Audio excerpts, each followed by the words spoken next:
أعوذ بالله من الشيطان الرجيم بسم الله الرحمن الرحيم كافها يا عين صاد ذكر رحمة ربك عبده زكريا إذ نادى ربه نداء خفيا قال رب إني وهن العظم مني واشتعل الرأس شيبا ولم أكن بدعائك رب شقيا وإني خفت الموالي من ورائي وكانت امرأتي عاقرا فهب لي من لدنك وليا يرثني ويرث من آل يعقوب واجعله رب رضيا صدق اللہ العظیم۔ یہ جو ماشاءاللہ آپ حضرات کے سامنے قرآن کی آیات تلاوت کی ہیں، ان کا تعلق سورہ مریم سے ہے، اور پیچھے الحمدللہ ہم سورہ کہف پڑھ چکے ہیں۔ جس طرح سورہ کہف کے اندر اللہ تعالیٰ نے بڑے عجیب و غریب واقعات ہمارے سامنے بیان کیے، اسی طرح سورہ مریم کے اندر بھی بڑے واقعات۔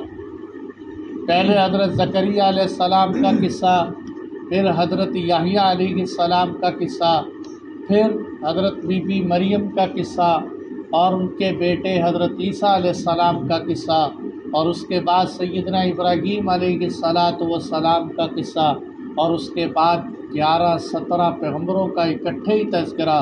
تو قرآن میں قصص ہیں اس صورت کے اندر۔ تو اللہ تعالیٰ نے بے شمار قصے بیان کر کے ہمیں یہ بتایا ہے کہ ان ہستیوں کے نقش قدم پر چلو، جس طرح ان ہستیوں نے ہمیں اپنا محور بنایا، عقیدہ توحید کو سامنے رکھا، تو ہم نے ان کی ساری مشکلات کو آسان کر دیا۔ ہم نے دنیا آخرت کے اندر ان کو عزت کا ستارہ بنا دیا۔ اگر آج آپ لوگ بھی خدا بند ذوالجلال کی توحید کو سامنے رکھو گے، ہم تمہیں بھی چمکا دیں گے، ہم تمہیں بھی عزت عطا کریں۔ تو اس میں قرآن نے ہمارے سامنے بڑے نقشے کھینچے ہیں، وہ انشاءاللہ ہم ساتھ ساتھ پڑھیں گے۔ دوسری بات سمجھنے کی یہ ہے کہ سورہ مریم یہ مکی صورت ہے۔ یہ کون سی صورت ہے بھائی؟ مکی صورت۔ اور مکی اور مدنی کے بارے میں پہلے بھی بتا چکا ہوں، پھر دوہرائے دیتا ہوں تاکہ ہمیں یاد ہو جائے۔ ہم یہاں صرف سبحان اللہ کے لیے نہیں، قرآن کی باتیں یاد کریں، سمجھیں اس کو۔ موقع پہ موقع بات گزر جاتی ہے، بات میں بندہ پوچھتا ہے کہ یہ کبھی سنا نہیں۔ ہم کہتے ہیں بھئی یہاں سنائی جاتی ہیں بات، ہم سنتے نہیں۔ ایک صاحب کہنے لگے کہ یہ جو دیوبندی ہے نا، اہل بیت کا تذکرہ نہیں کرتے۔ میں نے کہا جہاں اہل بیت کے تذکرے ہوتے ہیں وہاں تم جاتے ہی نہیں ہو، کبھی جاؤ تو تمہیں پتہ چلے کہ اہل بیت کے تذکرے ہوتے ہیں کہ نہیں ہوتے۔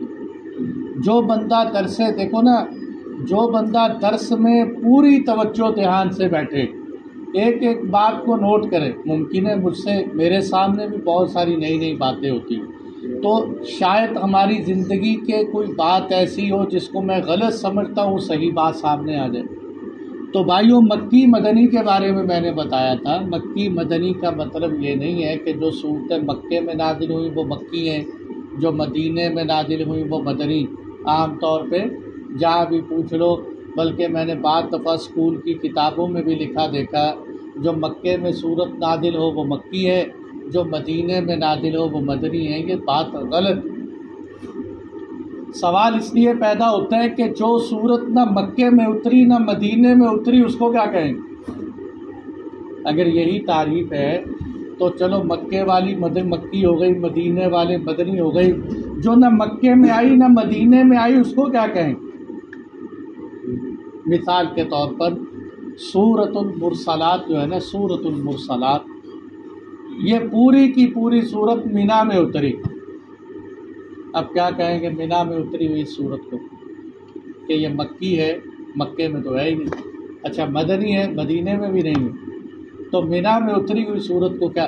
الیوم اکملت لکم دینکم، مشہور آیات ہیں، یہ آیات عرفات میں اتری، نہ مکے میں اتری نہ مدینے میں اتری۔ انا فتحنا لک فتحا مبینا، صلح حدیبیہ کے بعد آپ صلی اللہ علیہ وسلم جب مدینہ المنورہ کی طرف جا رہے تھے، حدیبیہ مکے سے باہر ہے، مدینے کی طرف اللہ کے نبی جا رہے تھے، اس وقت اتری۔ تو اب ہم اس کو کیا کہیں؟ اس لیے صحیح تعریف کیا ہے؟ قبل الہجرت سے پہلے، ہجرت سے پہلے اترنے والی صورتیں مکی ہیں، ہجرت کے بعد آنے والی مدنی۔ اب سارے مسئلے حل ہو۔ اب ہم یہاں دیکھ لیں کہ یہ صورت میں نے کہا سورہ مریم مکی ہے، کیا مطلب؟ ہجرت سے پہلے آئی۔ اچھا، الیوم اکملت لکم دینکم عرفات میں اتری، مدنی ہے، کیوں ہے؟ اس لیے کہ ہجرت کے بعد اللہ کے نبی حجۃ الوداع پہ گئے۔ انا فتحنا لک فتحا مبینا، صلح حدیبیہ کے بعد آئی، اس لیے کہ اللہ کے نبی مدینے سے سفر کر کے آئے تھے، ہجرت کے بعد اتری، مدنی ہے۔ تو ہجرت سے پہلے اور ہجرت کے بعد، آسان تعریف یاد رکھیں، اور جو غلطی ہے لوگوں کی ان کو دور کیجیے۔ تو قبل الہجرہ، بعد الہجرہ، یہ سورہ مریم ہجرت سے پہلے آ گئی تھی۔ اس کی دلیل کیا ہے؟ اس کی دلیل یہ ہے کہ صحابہ کرام نے حبشے کی طرف ہجرت کی مدینہ المنورہ سے پہلے۔ مدینہ المنورہ سے پہلے پہلی ہجرت صحابہ کی حبشے کی طرف، جس کو آج کے دور میں ایتھوپیا کہتے ہیں، افریقہ کے اندر ہے ایتھوپیا۔ تو پہلی ہجرت صحابہ کی حبشہ کی طرف۔ اللہ کے نبی صلی اللہ علیہ وسلم نے سوچا کہ یہ شاہ حبشہ اچھا آدمی ہے، لہذا، اور یہ بات یاد رکھنے کی ہے، اس وقت حبشے کے ہر بادشاہ کو نجاشی کہتے تھے، یمن کے ہر بادشاہ کو تبا کہتے۔ یہ نہیں ہے کہ نجاشی ایک مخصوص فرد کا نام تھا، بلکہ ہر بادشاہ وہاں جو حبشے کا آتا تھا اس کو نجاشی کہتے تھے۔ آپ صلی اللہ علیہ وسلم نے دیکھا کہ حبشے کا بادشاہ بڑا نرم دل انسان ہے، معتدل انسان ہے عیسائی تھا۔ آپ نے صحابہ سے فرمایا وہاں ہجرت کر دو۔ پہلی ہجرت صحابہ نے حبشے کی طرف کی، 12 یا 13 مختلف روایات کے الفاظ۔ دوسری دفعہ جو صحابہ نے ہجرت کی، اس میں 80، 82، 83 تک کے الفاظ آتے ہیں کہ صحابہ کے اتنے بڑے قافلے نے حبشہ ہجرت کی۔ اچھا، جب یہ حضرات حبشہ پہنچ گئے تو مشرکین مکہ کو بھی چین نہیں آیا، انہوں نے پیچھے سے بڑے بڑے متکلم اور ترجمان بھیجے وہاں کہ جاؤ جا کے شاہ حبشہ کو ان کے خلاف بھڑکاؤ تاکہ وہ ان کو اپنے ملک سے باہر نکالے۔ اچھا، جب یہ حضرات وہاں گئے تو کتابوں میں ہے بڑے بڑے ہدیے بھی لے کے گئے، کیونکہ آج کل بھی کسی سے کام کرانا ہو تو مال لے کے جاتے ہیں، مال بڑے مسئلے حل کرتے ہیں، یہ میلان پیدا کرتے ہیں۔ تو انہوں نے کہا جناب اعلیٰ سے اعلیٰ قسم کے ہدیے لے کے جاتے ہیں۔ صحابہ بیچارے غریب پوش، کچھ بھی نہیں تھا پاس۔ اب جب ہدیے لے کے وہاں پہنچے اور جا کے ہدیے پیش کیے، ہدیے پیش کرنے کے بعد کہنے لگے کہ حضرت یہ جو آپ کے پاس چند نوجوان آئے ہوئے نا، یہ وہ لوگ ہیں کہ جن کو مکے والے بھی قبول نہیں کرتے، یہ ہمارے دین کے بھی خلاف ہے، آپ کے دین کے بھی خلاف ہیں، یہ تو عیسیٰ علیہ السلام کو مانتے ہی نہیں، ہمارے بھی خلاف ہے۔ نجاشی نے بلا لیا، صحابہ نے طے کیا کہ حضرت جعفر طیار جو ہے، جو حضرت علی المرتضیٰ کے بھائی لگتے ہیں، حضرت جعفر طیار کو بلا، ان کو متکلم بنا دیا۔ آپ سے انہوں نے کہا سناؤ آپ کا عیسیٰ علیہ السلام کے بارے میں کیا خیال ہے؟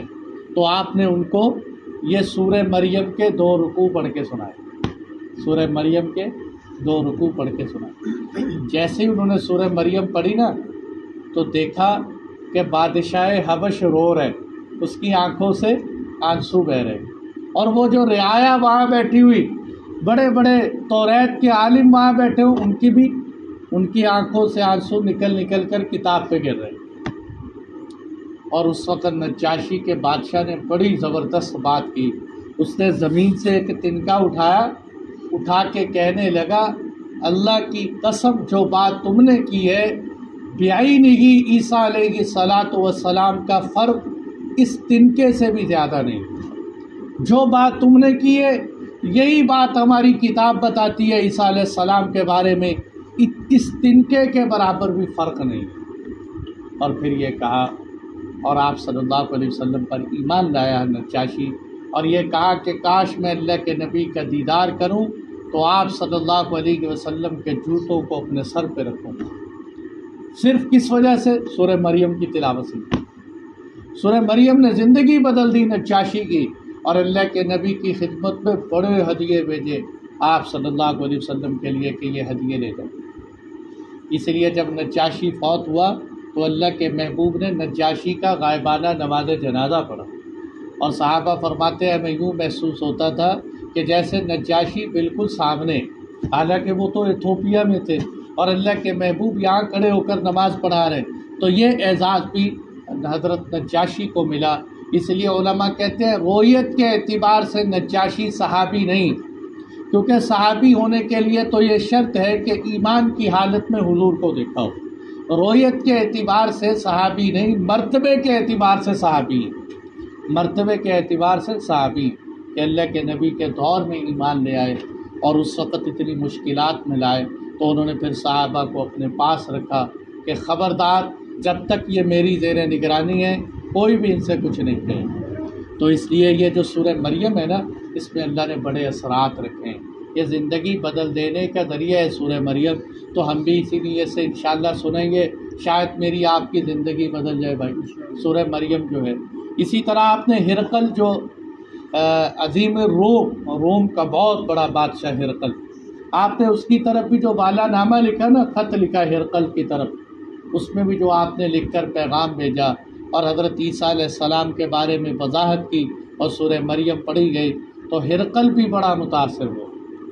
ہرقل کے جی میں بھی آ رہا تھا کہ میں اسلام لے آؤں، لیکن مجبوری اور مصیبت یہ بنی کہ مشیروں نے مروا دی۔ بعض دفعہ جو ہے نا یہ مشیر اور پاس والے بندے کا بیڑا غرق کر دیتے ہیں، اس لیے جو ہے مشیر بھی عقل مند اور دانا ہونے چاہیے۔ تو وہ ہرقل بھی ماننے کے قریب تھا، بس بیچارے کو پھسلا دیا۔ تو اب یہ جو سورہ مریم ہے، اس کے اندر دوسری بات ہمیں یہ سمجھ میں آئی۔ تیسری بات سمجھنے کی یہ ہے کہ آل عمران پیچھے ایک سورت گزری، سورہ بقرہ کے بعد آل عمران آتی۔ بڑی توجہ سے بات سننے کی ہے، اللہ کرے میں آپ کو یہ نقطے اس لیے دے رہا ہوں کہ آپ کا قرآن کے ساتھ ربط رہے، ورنہ ہم ہوا میں ہے، ہمارا جوڑ نہیں ہے، یہ جوڑ بٹھانے کی ضرورت۔ ہمارے پاس بھی یہ جوڑ نہیں تھا، ہم نے بھی کچھ محنت کوشش کر کے کچھ تھوڑا بہت کتابوں سے نکالا ہے، تو میں آپ حضرات کے سامنے رکھنا چاہتا ہوں کہ جہاں کہیں بھی آپ کو بات پیش آئے تو سمجھ آئے۔ آل عمران، عمران کا گھرانہ، تاریخ میں 2 عمران ملتے ہیں جن کا قرآن میں تذکرہ ملتا ہے، 2 عمران۔ ایک موسیٰ علیہ السلام کے والد کا نام بھی عمران تھا، موسیٰ بن عمران۔ حضرت مریم کے والد کا نام بھی عمران تھا، ٹھیک ہے، عمران بن ماتان۔ حضرت موسیٰ علیہ السلام کے والد کا نام بھی عمران۔ دونوں پیغمبر نہیں تھے، اللہ کے نیک بندے تھے، لیکن آل عمران میں جس عمران کے گھرانے کا تذکرہ ہوا ہے اس سے مراد موسیٰ علیہ السلام کے والد عمران نہیں، مریم، حضرت مریم کے والد عمران، ٹھیک ہے۔ حضرت موسیٰ علیہ السلام کے والد عمران بھی نیک آدمی تھے، لیکن حضرت مریم کے جو والد عمران تھے یہ مسجد اقصیٰ کے امام بھی تھے۔ تو یہ بھی دونوں اعتبار سے ہمیں فرق یاد رہنا چاہیے۔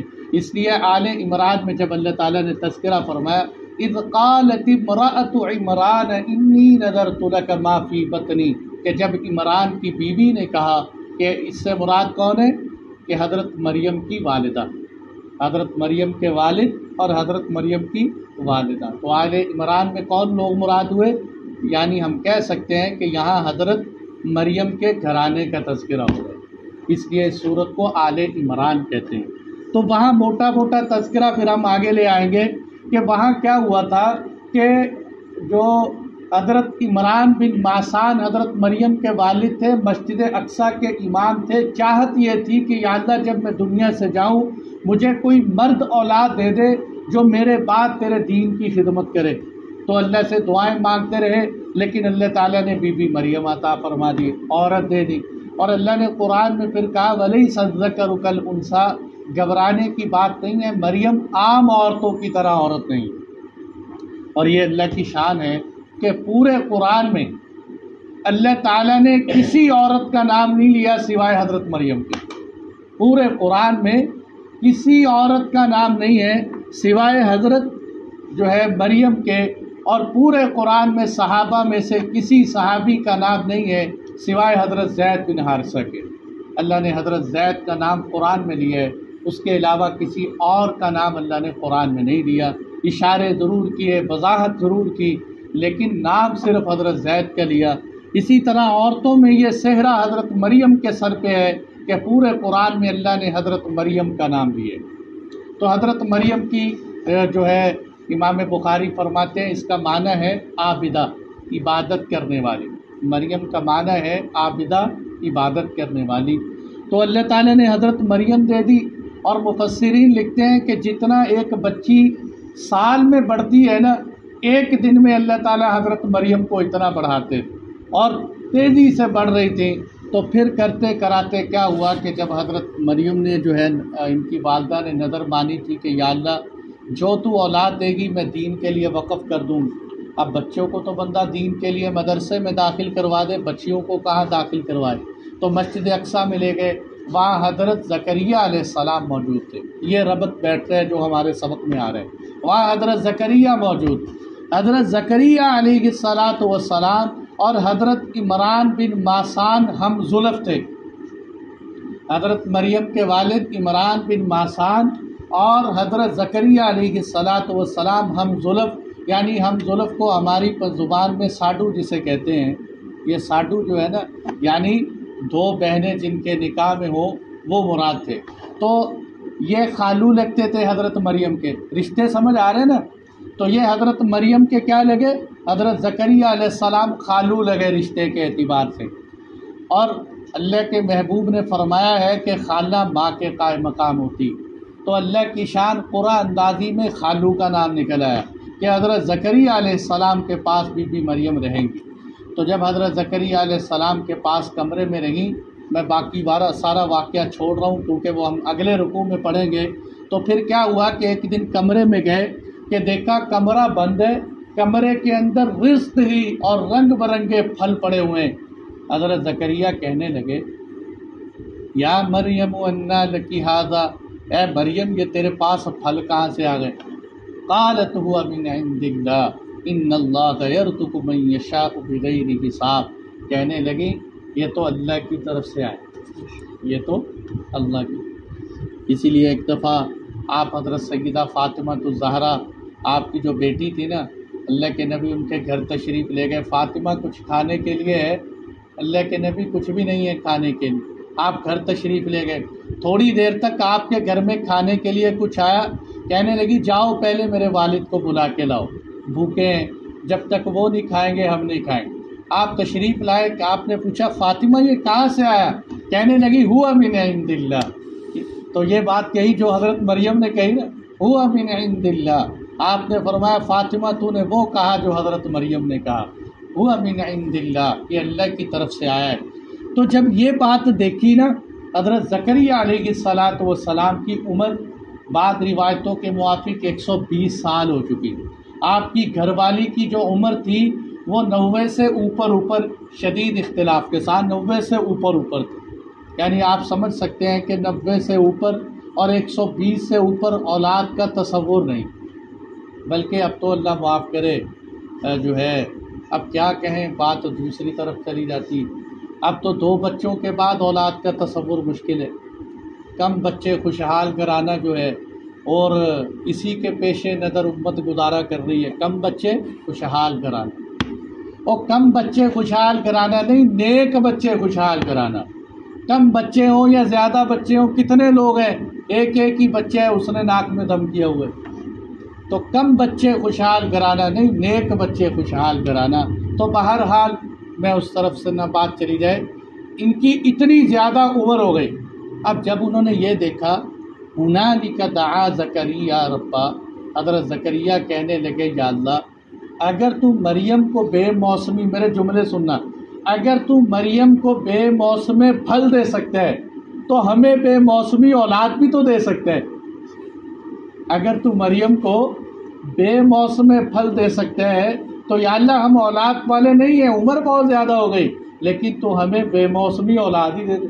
تو یہ ہم یہاں تذکرہ دیکھو، کاف ہا یا عین صاد، یہ تو حروف مقطعات میں سے ہیں جتنے بھی تختی الف لام میم ہا میم طٰ، ان سب کے بارے میں بہترین بات یہ ہے سر فیما بینہ و بین اللہ، یہ اللہ کے درمیان راز ہے، انسان نہیں جانتا کہ اس کا کیا مطلب ہے، اللہ جانے یا اللہ کا محبوب جانے۔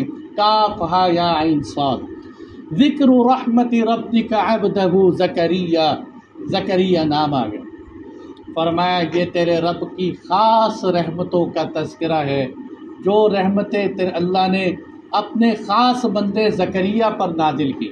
وہ کون سی رحمتیں تھیں؟ اذ نادى ربه نداء خفیا، کہ جس وقت انہوں نے اپنے رب کو پکارا، نداء خفیا، آہستہ آواز سے پکارا۔ اب قرآن کہتے ہیں جب انہوں نے پکارا، وہی پکارنا جو میں نے بتایا کہ وہاں دروازے پہ کھڑے کیا کہہ رہے، یا اللہ تو ان کو بے موسمی پھل دے سکتے ہیں تو مجھے بے موسمی اولاد بھی دے دے۔ تو وہ پکارا لیکن آہستہ آواز سے، نداء خفیا۔ تو اس سے علماء نے یہ بات نکالی ہے کہ اللہ تعالیٰ کو زور زور سے پکارنے کی ضرورت نہیں۔ ان تجہر بالقول فإنہ یعلم السر وأخفی، اللہ فرماتے ہیں زور زور سے بولو، آہستہ بولو، میں ظاہر کو اور چھپی ہوئی کو ہر چیز کو جانتا ہوں، اللہ سے کوئی چیز چھپی ہوئی نہیں۔ اس لیے جو ہے ہم یہ کہتے ہیں کہ آہستہ آواز سے ذکر کرنا یہ جہری آواز میں ذکر کرنے سے افضل، بلند آواز سے۔ ایک تو کیا ہوتا ہے ریاکاری ہو جاتی ہے، ساری دنیا کہتی ہے جناب تسبیح پھیر رہے ہیں، بہت سارے لوگ جو ہے نا ہاتھ میں تسبیح لے لیتے ہیں اور بڑی خوبصورت قسم کی تسبیح پوری مارکیٹ میں دکھانے کے لیے کہ اس سے بڑا تو صوفی صاحب ہی کوئی نہیں۔ اس لیے انسان کو اپنی عبادات چھپ چھپا کے رکھنی چاہیے۔ ہاں آپ کر رہے ہیں، ریاکاری نہیں ہے، آپ کے دل کے اندر بڑا ظرف ہے تو بہت اچھی بات ہے، ورنہ عام طور پہ انسان بڑا کمزور۔ بعض دفعہ اس لیے علماء نے لکھا ہے کہ جو لوگ دکان کا دروازہ یا شٹر اٹھاتے ہوئے کہیں نا اللہ اکبر، اور نیت یہ ہو کہ گاہک کو پتہ چلے کہ اس سے بڑا تو صوفی صاحب ہی کوئی نہیں، تو ایسا ذکر کرنا اللہ کے ہاں پسندیدہ نہیں۔ تو کپڑا کھول کے تھان دکھا رہا ہے بسم اللہ بسم اللہ، اب بسم اللہ اللہ کے لیے نہیں پڑھ رہا، بسم اللہ پڑھ رہا ہے کہ میرے سے بڑا ایماندار کوئی نہیں ہے، دیکھ میں ہر تھان پہ بسم اللہ پڑھ رہا ہوں۔ وہ بسم اللہ پڑھ پڑھ کے لوگ چھرے پھیر رہے ہوتے ہیں۔ تو اسی لیے جو ہے ذکر کرنا ہے تو خالص نیت کے ساتھ، اس نیت کے ساتھ نہیں۔ میں نے بتایا کہ ایک دن جو ہے نا یہ ہمارے یہ فیصل آباد کے یہ گھنٹہ گھر بازار میں یہاں سونا بکتا ہے، ایک دن ہم اس گلی سے گزرے تو ایک دکان پہ لکھا ہوا ہے مکی کنڈا، جو باہر کنڈا نہیں ہوتا تولنے کے لیے، اس کنڈے پہ لکھا ہوا ہے مکی کنڈا۔ میں بڑا حیران ہوا کہ یار کنڈے والوں کو بھی بتانا پڑتا ہے ہم مکے والے ہیں، مکی کنڈا۔ تھوڑا سا آگے چلے بائیں طرف ایک دکان ہے اس پہ لکھا ہے مدنی کنڈا، یہ مکے والے وہ مدینے والے۔ تھوڑا سا آپ اور آگے جائے دیکھ لینا، اور وہاں لکھا ہوا ہے صوفی کنڈا۔ 3 قسم کے کنڈے آ گئے، مکی کنڈا، مدنی کنڈا، صوفی کنڈا۔ تھوڑا سا اور آگے جائیں وہاں ایک آدمی نے تو ماشاءاللہ خیر ہی کر دی، اس نے کیا لکھا، صوفی مکی مدنی کنڈا، تینوں کنڈے اکٹھے ہو گئے، صوفی مکی مدنی کنڈا۔ تو بھائیو مسلمان جب کریکٹر پہ تھے نا، ان کا کردار ان کا عمل بتلاتا تھا، ان کو بتانا نہیں پڑتا ہم کون ہیں، ان کی زندگی بتاتی تھی، ان کا طرز بتلاتا تھا۔ اس لیے اللہ کرے ہماری زندگی اور طرز بن جائے۔ تو بہرحال اللہ کو آہستہ آواز سے پکارنا بڑا پسند ہے، ادنادا۔ اور دوسرا مطلب علماء نے یہ بھی لکھا ہے آہستہ اس لیے پکارا کہ آپ شرم محسوس کر رہے تھے کہ یار میں اس بڑھاپے کی عمر میں اگر بچہ مانگوں کوئی دعا سن دے تو وہ کہے گا بابا جی کیا مانگ رہے ہو، یہ بھی علماء نے لکھا ہے مفسرین۔ اتنادا ربہ نداء خفیا، آہستہ آواز میں پکارا کہ کوئی کہہ نہ دے بابا جی اب یہ عمر ہے دعا مانگنے کی، آپ کی اب بھی دعا مانگ رہے ہیں۔ قال ربی انی وہن العظم، تو اس سے پتہ چلا بھائیو جن کے اولاد نہیں ہیں ان کو اللہ کی ذات سے کبھی مایوس نہیں ہونا چاہیے۔ انشاءاللہ ثم انشاءاللہ، آج نہیں کل، کل نہیں پرسوں، پرسوں نہیں چوتھے، کبھی نہ کبھی ہو سکتا ہے اللہ اولاد دے دیں، اگر یہاں نہ دی تو انشاءاللہ اللہ آخرت میں پتہ نہیں کیا کیا کچھ دیں گے اس کے صلے میں۔ مایوس نہیں ہونا چاہیے۔ دیکھو نا ہمارے ہاں کیا ہوتا ہے، شادی کا 1 سال ہوتا ہے، لوگ کہتے ہیں مولوی صاحب دعا کرو اولاد ہی نہیں ہو رہی، بھائی کتنی دیر ہوگی؟ 1 سال ہو گیا جی، 1 سال۔ وہ خدا کے بندے صبر تو کر، 1 سال ہو گیا تو کیا ہوا؟ یہاں اللہ کے پیغمبر ہیں 90 سال تک صبر کیے، تھوڑا صبر ہے؟ کتنا بڑا صبر! پتہ نہیں مولوی صاحب میں نے تو زندگی میں کوئی گناہ بھی نہیں کیا، پتہ نہیں پھر بھی اولاد نہیں ہو رہی۔ یعنی اولاد کا نہ ہونا کوئی نافرمانی؟ تو یہاں نبیوں کے اولاد نہیں ہو رہی بھائی۔ اچھا پھر کیا کہیں گے؟ لگتا ہے جی نا ہم پہ کسی نے جادو کر دیے، اور جی ہمارے ہاں نا بندش ہو جاتی ہے، یہ آپس میں جو ہے کسی نے بندش کر دی ہے۔ اور بھائی یہاں تو اللہ کے پیغمبر ہیں، حضرت زکریا اولاد نہیں ہو رہی، بتاؤ ان پہ کون سی بندش ہو گئی؟ اور کس عامل کے پاس گئے ہیں کہ جناب میری بندش توڑ دو، اولاد نہیں ہو رہی؟ وہ تو اللہ کو پکار رہے ہیں۔ اور ہم یہاں کہہ رہے ہیں شہباز قلندر پتر دے دے، اور وہاں وہ اللہ سے پتر مانگ رہے ہیں، ہم شہباز قلندر سے پتر مانگ رہے ہیں۔ تو اس لیے جو ہے بھائیو یہ قرآن ہے، سمجھیں اللہ ہمیں ایک ایک نقطہ سمجھا رہے ہیں۔ اذ نادى ربه نداء خفيا، اللہ کو پکار رہے ہیں، اس لیے کہ مسئلوں کا حل اللہ نے اپنے پاس رکھے ہے۔ پیغمبر بھی اپنے مسئلے خود حل نہیں کر سکتے۔ جب پیغمبر اپنے مسئلے خود حل نہیں کر سکتے تو 14ویں صدی کا بابا کیسے مسئلے حل کر سکتے ہیں؟ اس لیے مشکل کشا صرف اللہ کی ذات ہے، مسائل کا حل صرف اللہ کی ذات کے پاس۔ جو خود مشکلوں میں پڑے وہ کبھی مشکل کشا نہیں ہوتا، وہ کبھی حاجت روا نہیں ہوتا۔ مشکلات کا حل صرف اللہ کی ذات کے پاس۔ اذ نادى ربه نداء خفيا۔ اور یہ بات بھی کہہ دوں یہاں، اصل میں شادی شدہ لوگ زیادہ پریشان نہیں ہوتے، یہ اوپر والے زیادہ پریشان کرتے ہیں۔ اوپر والے کون؟ اور جناب کچھ ہوا کہ نہیں ہوا؟ اچھا فلانا ڈاکٹر بہت اچھا ہے، حکیم بہت اچھا ہے، اس بیچارے کو اتنا مایوس کرتے ہیں، وہ جا کے ساری رات بیڈ پہ بیٹھا سوچتا رہتا ہے کہ یار اولاد نہیں ہوئی، اولاد نہیں ہوئی۔ نبیوں کے پاس تو سب سے زیادہ طاقت ہوتی، انبیاء سے بڑی۔ دیکھو نا اولاد کا ہونا نہ ہونا یہ کوئی قوت مردانگی کے فیصلے، ٹھیک ہے بیماری بھی ہوتی ہے، اس سے انکار نہیں، لیکن طاقت کے باوجود اولاد کا ہونا یہ کوئی انسان کے بس کی بات ہے؟ کوئی اختیار میں نہیں، پتہ ہی نہیں چلتا کب اللہ تعالیٰ کس وقت انسان کو اولاد دے دے۔ اس لیے جو ہے اس طرح کے ذہنوں سے نکلیں۔ اذ نادى ربه نداء خفيا۔ آگے دیکھو کیا کہہ رہے ہیں، عمر کا اندازہ لگاؤ۔ قال ربی، یہ دعا اللہ سنا رہے ہیں، دعا کیا مانگی؟ کہنے لگے اے میرے پروردگار، انی وہن العظم منی، عظم ہڈی کو کہتے ہیں، اے میرے پروردگار میری تو ہڈیاں بھی گھل چکی ہیں، میری تو ہڈیاں بھی ختم ہو گئی ہیں۔ واشتعل الرأس شیبا، شیب بڑھاپے کو کہتے ہیں، یا اللہ میرے سر پہ بڑھاپا اتنا آ گیا جس طرح آگ پھیلتی ہے بڑھاپا پھیل گیا۔ کیا مطلب؟ سارا ہی سر سفید ہو گیا، بڑھاپے کا سارا ہی سر سفید ہو۔ یا اللہ اب تو بڑھاپا آگ کی طرح پھیل گیا ہے۔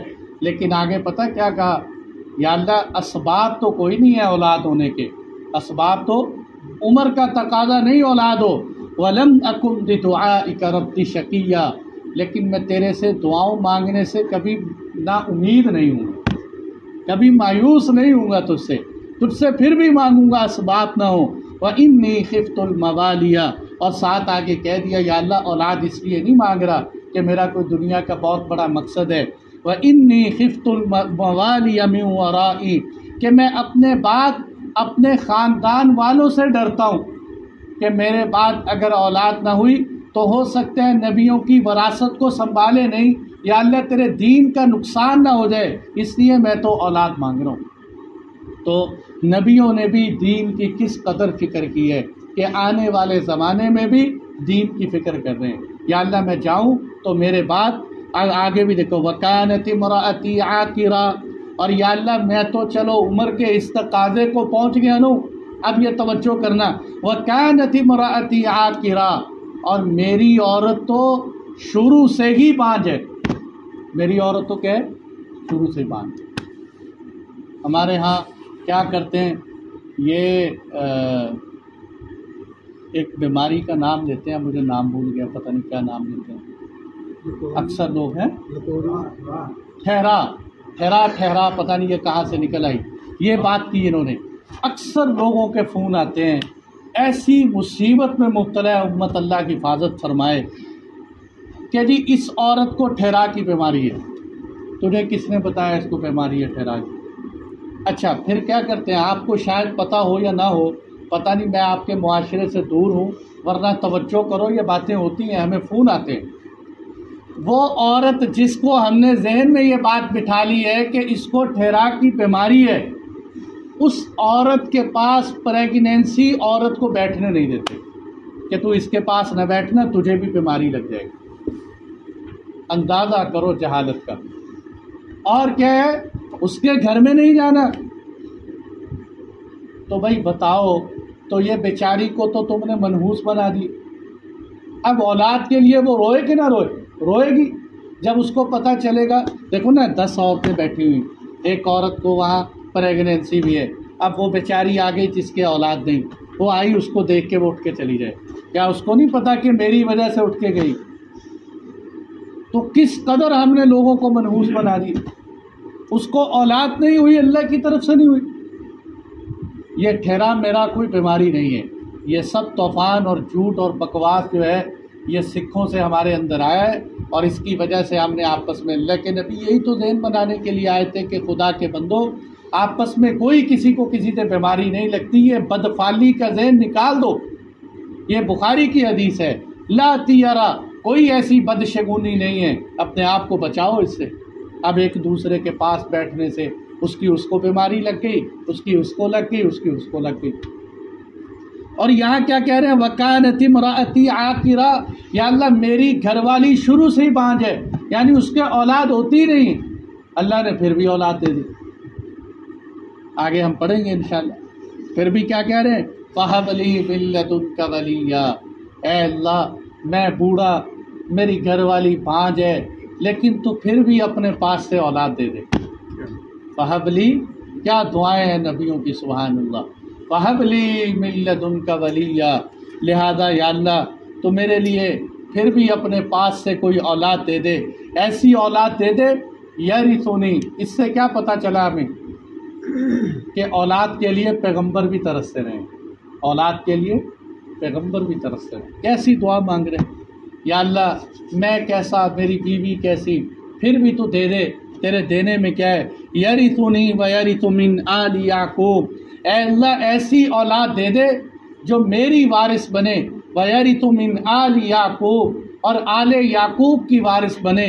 اور یا اللہ کیا ہو، تیسری صفت اس میں کیا ہو، وَاجْعَلْهُ رَبِّ رَضِيًّا، یا اللہ اس کو ایسا بنانا کہ وہ تیرے ہاں پسندیدہ بھی ہو۔ تو اس سے کیا پتہ چلا، نیک صالح اولاد کی دعا مانگنی چاہیے۔ یا اللہ اولاد دے تو نیک صالح اولاد دے۔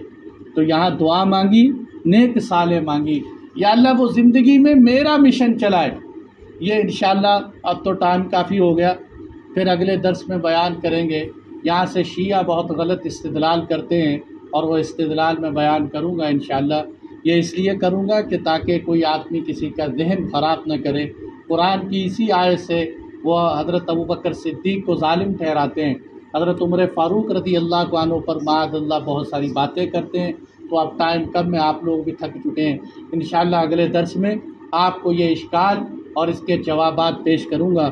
یہاں بہرحال اتنی بات سمجھیے، جو میرے مشن کو سنبھالے اور ساتھ ساتھ کے آل یعقوب کے مشن کو سنبھالے، یعنی نبیوں والا کام کرے، یا اللہ وہ اولاد دینا جو نبیوں والے کام کو اپنا کام بنائے۔ وَاجْعَلْهُ رَبِّ رَضِيًّا، اور اے اللہ ایسا ہو تو بھی اس کو پسند کرے، لوگ بھی اس کو پسند کرے، تو بھی اس کو پسند کرے۔ رضی کا ترجمہ کیا کیا، یا اللہ تیرا بھی پسندیدہ ہو، لوگوں کا بھی پسندیدہ ہو۔ اس لیے بھائیو، جب اللہ کی ذات کسی سے محبت کرتے ہیں تو فرشتوں میں اعلان کرتے ہیں، اے فرشتوں اعلان کر دو کہ میں فلاں فلاں بندے سے محبت کرتا ہوں، تم سب بھی اس سے محبت کرو۔ تو روئے زمین کے لوگ اس سے محبت کرنے لگ جاتے ہیں۔ اس لیے عوام کی محبت کا تعلق اللہ کی محبت کے ساتھ ہے۔ اللہ کی محبت پائیں گے تو انشاءاللہ اللہ لوگوں کے دلوں میں بھی محبت ڈال دے گا۔ ٹھیک ہے بھائی، اللہ تعالیٰ ہم سب کو عمل کی توفیق عطا فرمائے۔ ہاں یہ بات کہہ دوں، اور پھر انشاءاللہ اگلے درسوں میں بھی آتی رہیں گی، جن بھائیوں کے اولاد نہیں ہیں وہ کثرت سے سورہ مریم کی تلاوت کیا کریں۔ اس کے 2 فائدے ہوں گے۔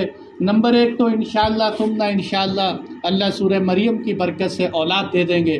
نمبر 2 کیا فائدہ ہوگا، اولاد نہ ہوئی تو صبر آ جائے۔ دیکھو نا یہاں پر درس میں بیٹھے میں نے اتنی بات کی تو ممکن ہے بہت زیادہ صبر آئے، اور اسی طرح جب ہم بار بار پڑھیں گے تو انشاءاللہ صبر ضرور آ جائے گا۔ اور بھائی کسی کا کوئی گندم کا اشر ہاں جی کٹائی مشین کٹائی اجرت دینی ہے، ہاں جی ادا کر کے دینی یا کٹ کے دینی؟ ہاں جی بھائی کا بہت پیارا سوال ہے کہ یہ جو ہم اشر دیتے ہیں یہ اشر تھریشر وغیرہ یا مزدوروں کی اجرت نکال کے دیں یا بلا نکالے دیں، یہی سوال ہے نا؟ دیکھیں اس کا جواب یہ ہے کہ اشر اجرت نکالے بغیر دیا جاتا ہے، اشر اجرت نکالے بغیر دیا جاتا ہے۔ تھریشر کی اجرت، مزدوری کی اجرت، یہ چیزیں نہیں نکالنی، وہ میرا آپ کا کام ہے۔ ہمارا کام کیا ہے؟ جو پیداوار ہوئی ہے اس مجموعی پیداوار پر اشر ہے، اس پہ نہیں کہ جو تو پھر تو بہت نیچے کام چلا جاتا ہے، تو اس لیے جو ہے وہ مجموعی پیداوار پہ اشر ہے۔ اور کسی کا کوئی سوال ہو؟ ہاں جی بھائی شعیب صاحب۔ ہاں جی دیکھیں پچھلے درس میں بھی سوال آیا تھا کہ جو جنس انسان مقصود بنا کے بیچے نا اس پہ اشر ہوتا ہے، اور ہمارے ہاں جو گندم لگائی جاتی ہے اس سے مقصود دانے ہوتے ہیں، بیچ میں ضمناً بھوسا بھی حاصل ہو جاتا ہے، توڑی حاصل ہو جاتی ہے، اس لیے توڑی پہ اشر نہیں ہے، گندم پہ اشر ہے۔ اور کسی کا کوئی سوال؟ اسی میں ایک سوال اور پیدا ہو گیا جی یہ پیدا ہونے والے سوال دیکھ لیے۔ اچھا ذخیرہ اندوزی، اچھا سوال یہ ہے، ہاں گورنمنٹ نہیں ہوئی ہے، ایک منٹ، ہاں بولو جی۔ ہاں جی حاج صاحب۔ نہ کوئی چیز نہ دے ذخیرہ کر کے ایک ذمہ جو ٹھیکیدار استعمال کر رہا ہے اس نے اسے دینا ہے۔ ہاں یہ اچھا سوال کیا حاجی صاحب نے، بہت اچھا سوال کیا۔ دیکھو یہ ہے کہ ان کا سوال یہ ہے کہ مالک زمین اشر دے گا یا جس کو ٹھیکے پر زمین دی ہوئی ہے وہ اشر دے گا، یہی سوال ہے نا جی؟ دیکھو جس بندے کو قانون یہ ہوتا ہے جو بندہ پیداوار حاصل کرتا ہے اشر اس پر ہوتا ہے، اور ظاہر سی بات ہے پیداوار ٹھیکیدار لے کے جاتا ہے، مالک نہیں لے کے جاتا، مالک تو ٹھیکہ لیتا ہے، اس لیے پیداوار جاتی ہے ٹھیکیدار کے پاس تو اشر بھی ٹھیکیدار پہ آتا ہے۔ اور کسی کا کوئی سوال؟ ایک آدمی نے نماز پڑھی، 2 رکعتیں اس کی رہ گئی، 2 رکعتیں جب اس نے 2 رکعتیں پڑھنے لگا، میں بھی ساتھی تھا، تو اس نے بھلی کتنا کوئی حافظ تھا، کوئی بڑا حافظ تھا، کوئی میں نے سکھ باتیں بھی نہیں پڑھی، کوئی بھول چلا گیا۔ بعد میں اس سے پوچھا آپ کیا پڑھتے ہیں 2 رکعتوں جو رہ گئی تھی؟ اس نے کیا پڑھنا ہے؟ ارے امام نے پیچھے پڑھ دی، پڑھ لی۔ یعنی اس سے یہ سوال پیدا ہو گیا جیسے انہوں نے بات کی کہ امام کے ساتھ جب کوئی بندہ نماز پڑھ لیتا ہے اور اس کے بعد کھڑے ہو کے اپنی رکعتیں ادا کرتا ہے تو وہ باقی رکعتوں کے اندر صرف یہ نہیں سمجھے گا کہ میں امام کے پیچھے ہی ہوں، اب امام صاحب تو پتہ نہیں گھر پہنچ گئے ہیں، اس لیے اب یہاں جو ہے جو باقی 2 رکعتیں ہیں اس کے اندر ہم منفرد ہیں، اپنی نماز پڑھنے کی طرح کی نماز پڑھ رہے ہیں، اس میں بالکل وہی اعمال کرنے ہوں گے جو ہم اپنی انفرادی نماز میں کرتے ہیں، یعنی اس میں سورہ فاتحہ بھی پڑھیں گے، اس کے ساتھ سورہ بھی ملائیں گے، اور نیچے تسبیحات بھی، سب کچھ وہی کریں گے، ٹھیک ہے؟ اچھا ادھر سوال آیا تھا ذخیرہ اندوزی کا سوال ہے۔ ذخیرہ اندوزی تو دیکھو یہ تو اللہ کے نبی صلی اللہ علیہ وسلم نے لعنت فرمائی ہے ایسے بندے پر جو ذخیرہ اندوزی کرے، اور اس کی وجہ یہ ہے آپ کو بتاؤں، دیکھو ایک اور بات کر دوں، یہاں میرے بہت سارے بھائی بیٹھے ہیں، اگر مجھے اجازت دیں غصہ نہ کرنا، چونکہ سوال آیا ہے تو سوال کا جواب دینا میری ذمہ داری۔ مکہ المکرمہ کے اندر قحط پڑ گیا، بہت زیادہ قحط پڑا، اتنا قحط پڑا کہ لوگ تنگ ہو گئے۔ مکہ المکرمہ میں مال آیا باہر سے، حضرت عثمان غنی کا زمانہ خلافت تھا، جب مال باہر سے آیا تو اب آپ کے پاس جیسے ہی وہ حضرت عثمان غنی کا مال تھا، بڑے بڑے اسٹاکیے پہنچ گئے، کہنے لگے ہمیں مال دے دو، بہت مہنگا مال جو ہے ہم آپ سے اتنے کا لیں گے۔ حضرت عثمان غنی نے فرمایا یہ تو بہت تھوڑا ہے، کہتے نہیں چلو اور اتنا لے لو، آپ نے فرمایا یہ بھی کم ہے، مجھے تو اس سے زیادہ مل لے، وہ اور لگائے، وہ کہے مجھے اس سے بھی زیادہ مل لے، بالآخر وہ تھک ہار کے کہنے لگے بتاؤ اللہ کے بندو اس سے زیادہ کون دے رہے؟ انہوں نے کہا اللہ اس سے زیادہ دے رہے ہیں، اللہ تعالیٰ جو ہے اس سے زیادہ دے۔ تو بھائیو اس وقت کے جو حالات ہیں، ہمارے ملک پاکستان کے جو حالات ہیں، اللہ ہماری حفاظت فرمائے، بہت برے حالات ہیں، اللہ اس دیش کی، اس کے اندر رہنے والوں کی حفاظت فرمائے۔ بے شمار لوگوں کے گھروں کے چولہے بجھ چکے ہیں، جو لوگ آ کے کہتے ہیں دعا کر دو مولوی صاحب اللہ ہمارے گھر کا چولہا آباد کر دے۔ ایک بندہ مجھے ملا بنگلے میں، کہنے لگا مفتی صاحب سفید پوش آدمی ہے، میں اس کو جانتا ہوں، سوال کرنے والا نہیں۔ اس نے کہا کئی راتوں سے مجھے نیند نہیں آتی، میرے گھر میں کھانے کا سامان تک نہیں، رات کو ساری رات کروٹیں لے لے کے یوں ہی اٹھ جاتا ہوں۔ تو ان حالات کے اندر بھی اگر جو ہے گندم کا ریٹ گورنمنٹ جو ہے 3900 نکال دے اور ہم یہ داو پہ بیٹھے رہیں کہ جہاں جتنا مہنگا بکے بیچ دو، کوئی 4400 میں بیچے، کوئی 4500 میں بیچے، کوئی 5000 میں بیچے، کوئی 5500 میں بیچے، فتوے کی بات میں کر لیں۔ آپ سچ سے بتائیں دل پہ ہاتھ رکھ کے کہ یہ انسانیت کا تقاضا ہے اس وقت کا جو تقاضا ہے۔ میرے فتوے کے خلاف میں فتویٰ نہیں دیتا، ہو سکتا ہے مفتیان کرام آپ حضرات کو گنجائش دے دیں، اور میں نے ایک بہت بڑا سوال لکھ کے بھیجا بھی ہے کراچی میں، اللہ کرے جب اس کا جواب آ جائے پھر تو میں جمعوں میں مخالفت کروں گا، لیکن ابھی میری صرف ذاتی رائے ہے، اس لیے میں یہاں ایک نجی محفل میں درس قرآن میں آپ کے سامنے کر رہا ہوں۔ تو بھائیو، آپ لوگوں کو حق ضرور ہے کہ آپ اپنی فصل جتنے میں مرضی بیچیں، لیکن انسانیت کا تقاضا کرتے ہوئے اس وقت غربا کے گھروں میں گندم پہنچ جائے۔ کوشش تو یہ کرے جن کو اللہ نے بہت دی ہے وہ عشر سے بھی زیادہ نکال دیں، تاکہ اللہ تعالیٰ ہمارے غریبوں کے گھروں کو بیچاروں کو آباد کر دے، جو راتوں کو بیچارے۔ اسی طرح بہت سارے بھائیوں کے بارے میں پتہ چلا کہ انہوں نے گندم اسٹاک ہی کر دی کہ جی آنے والے وقت میں جب مہنگی ہو جائے گی نا ہم اس وقت بیچ لیں گے، اور پھر گالیاں دیتے ہیں نواز شریف کو، عمران خان کو، پی ٹی آئی کو، کوئی نون لیگ کو، کوئی کس کو، اس کو چھوڑ دو۔ ہم یہ دیکھیں کہ جو میرے اور آپ کے بس میں ہم وہاں تک کتنی انسانیت کر رہے ہیں، جو میرے اور آپ کے اختیارات میں ہیں ان کو چھوڑو۔ وہ تو ظاہر سی بات ہے چوروں کے حکمران چور ہوں گے تو وہ تو الگ بات ہے، لیکن بات یہ ہے کہ میرے اور آپ کے اختیارات میں کتنی بات ہے۔ تو بھائیو، ہم اپنے اختیارات تک آپ حضرات سے گزارش ہے، بہت درد مندانہ گزارش ہے کہ جتنی آپ لیس کر کے دے سکتے ہیں اتنا دیں تاکہ غربا کا فائدہ ہو۔